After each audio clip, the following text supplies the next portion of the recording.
सदर मजलिस बैरिस्टर असुद्दीन अवैसी ने हकीमपेट में नमाज जुमा की अदायगी के बाद मुसल्लियों से मुलाकात की।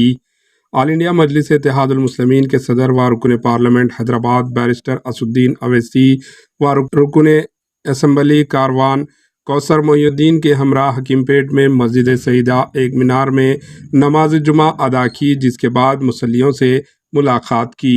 Bureau report, HN news.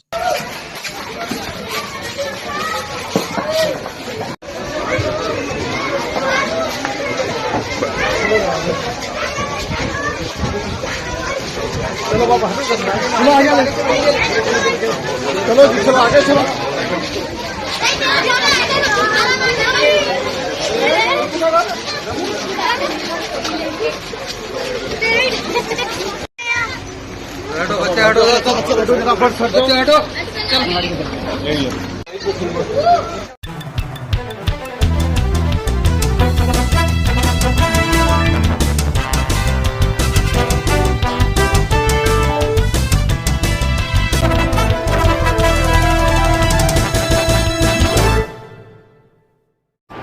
HN news को लाइक करें, शेयर करें और सब्सक्राइब करना ना भूलें।